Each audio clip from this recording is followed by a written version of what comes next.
Hari ini adalah bulan Mei 2023. Ketika kita berbicara bulan Mei, orang teringat pada sebuah gerakan yang namanya Gerakan Reformasi di tahun 1998.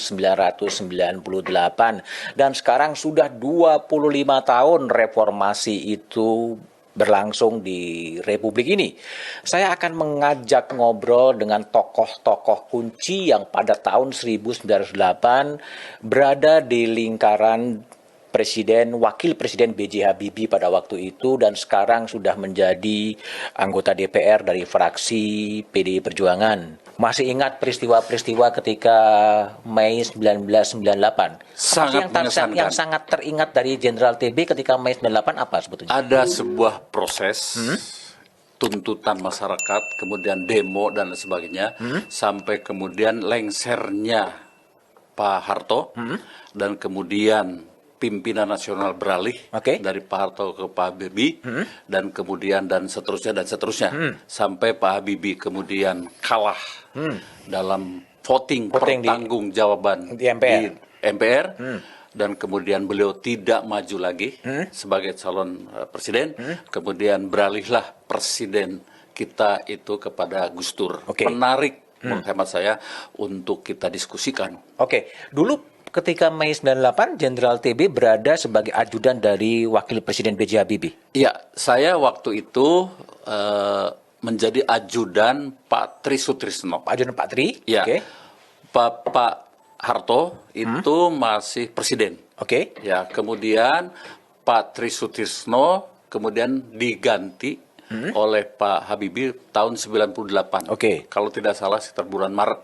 Ya. Kemudian saya diminta kembali menjadi ajudan wakil presiden dan sudah Pak Habibie. Nah, kemudian pada bulan Mei itu hanya waktu yang singkat, ya. Kemudian Pak Harto lengser, ya. Kemudian Pak Habibie meneruskan dan saya diminta juga untuk menjadi ajudan presiden Pak Habibie waktu itu. Begitu. Jadi banyak orang yang kemudian juga bertanya, itu gimana sih proses dibalik peralihan kekuasaan dari Pak Harto ke Pak Habibie pada waktu itu? Ya, menarik. Karena begini, waktu itu kalau tidak salah, ya, pergantian ya dari Pak Harto ke Pak Habibie itu pada tanggal 21 Mei. Ya, begitu. Kemudian malamnya itu jadi tanggal 20 malam saya mendapatkan tugas sedang piket, ya. Kemudian bersama Pak Habibie, saya mengantar Pak Habibie sebagai ajudan menghadap Pak Harto. Setelah itu pembicaraan mungkin di dalam, ya, di Cendana. Pulang kira-kira sekitar 45 menit, Pak Habibie menunjukkan sikap yang diam, ya, dan menyampaikan pada saya kemungkinan Pak Harto besok akan lengser. Ya.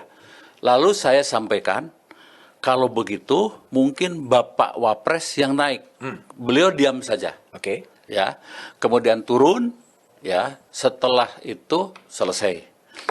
Kira-kira jam 9 saya dapat telepon dari Cendana, dari ajudan yang mengatakan pada saya bahwa besok Pak Harto lengser dan Pak Habibie akan dilantik menjadi presiden Republik Indonesia.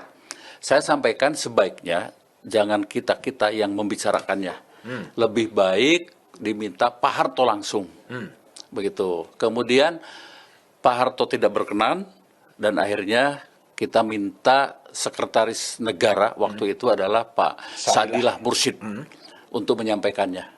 Dan kemudian kami hubungkan bukan pidato, tapi telepon, ya, telepon dari Pak Sadilah Mursyid dari Cendana, kemudian kami sambungkan dengan Pak Habibie dan kemudian diterima. Kemudian Pak Habibie selesai menerima telepon itu keluar dan menyampaikan besok saya pelantikan presiden, alhamdulillah, dan tolong persiapkan semuanya. Begitu. Itu waktu pelantikan presiden itu Pak TB Hasanuddin membawa semacam sumpah presiden, ya? Saya yang waktu itu pagi, ya, membawa map sumpah presiden yang nanti akan dibacakan oleh beliau dan beliau nanti disumpah oleh Ketua Mahkamah Agung di Istana Negara.